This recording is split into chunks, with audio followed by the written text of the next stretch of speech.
കേരളത്തിലേക്ക് അതല്ലെങ്കിൽ ഈ BJP ഇതര സംസ്ഥാനങ്ങളിലേക്ക് BJP ഫണ്ട് കൊടുക്കുന്നില്ല, അതുകൊണ്ടാണ് പല പ്രവർത്തനങ്ങളും നമുക്ക് നമ്മുടെ സംസ്ഥാനത്തിലടക്കം നടത്താൻ സാധിക്കാത്തത് എന്ന് പറയാറുണ്ട്.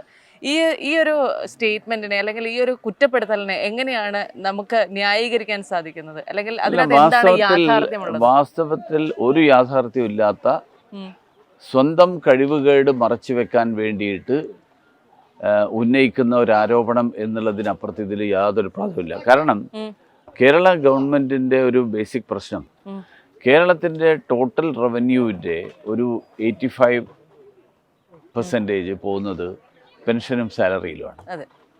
അപ്പം നമ്മുടെ കയ്യിൽ ക്യാപിറ്റൽ എക്സ്പെൻഡിച്ചറിന് വേണ്ടിയിട്ട് പണം കുറവാണ്. അപ്പോൾ ക്യാപിറ്റൽ എക്സ്പെൻഡിച്ചറിന് വേണ്ടിയിട്ടുള്ള പണം എങ്ങനെ വർദ്ധിപ്പിക്കാൻ കഴിയും? അത് ഈ കിഫ്ബി വഴി ലോൺ എടുക്കൽ അല്ല. ലോൺ എടുക്കുന്നതിന് കേന്ദ്ര ഗവൺമെൻറ് എല്ലാവരും കൂടി ചേർന്ന് ഇന്ത്യൻ പാർലമെൻ്റ് ഒരു പരിധി നിശ്ചയിച്ചിട്ടുണ്ട്. ആ പരിധി മറികടക്കാൻ വേണ്ടി സർക്കാർ എടുക്കുന്നതല്ല എന്ന് പറഞ്ഞുകൊണ്ട് കിഫ്ബി വഴി എടുക്കുക. നാളെ സർക്കാരിൻ്റെ മുകളിൽ തന്നെയാണ് അത് വരാൻ പോകുന്നത്. റീപേയ്മെൻറ്റിൻ്റെ ഉത്തരവാദിത്വം കിഫ്ബിക്ക് വരുമാനമൊന്നുമില്ല, അപ്പോൾ സർക്കാരിൻ്റെ മുകളിൽ തന്നെ വരും.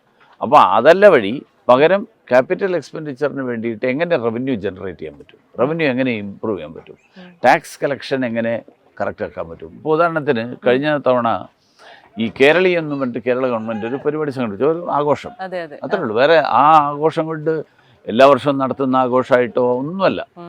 ഇപ്പോൾ ഉദാഹരണത്തിന് ഒരു കാർണിവൽ, ഗോവയിലൊക്കെ കാർണിവൽ നടത്തുന്നുണ്ട്. കാർണിവൽ സമയത്ത് ധാരാളം ആളുകൾ ഗോവയിലേക്ക് വരും, ടൂറിസം ഡെവലപ്പ് ചെയ്യും. കേരളീയം അങ്ങനെ പോലും അല്ല ആലോചിച്ച്. കേരളയിൽ നിന്നിട്ട് പൈസ ആരെ ഏൽപ്പിച്ചത്? GST ഡിപ്പാർട്ട്മെൻറ്റിലെ ഉദ്യോഗസ്ഥന്മാർ.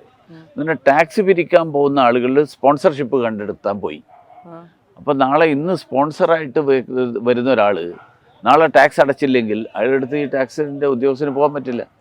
അയാൾ ചെന്നാൽ പറയും, സാറേ കഴിഞ്ഞ ആഴ്ചയല്ലേ ഞാൻ സാറ് വന്നപ്പോൾ 10 ലക്ഷം സ്പോൺസർഷിപ്പ് തന്നത്, അല്ലെങ്കിൽ 25 ലക്ഷം സ്പോൺസർഷിപ്പ് തന്നത്, ഇപ്പോൾ ടാക്സിന് വേണ്ടി വന്നു കഴിഞ്ഞാൽ എൻ്റെ കയ്യിൽ ഇവിടെ ടാക്സ് ഉണ്ടാവും.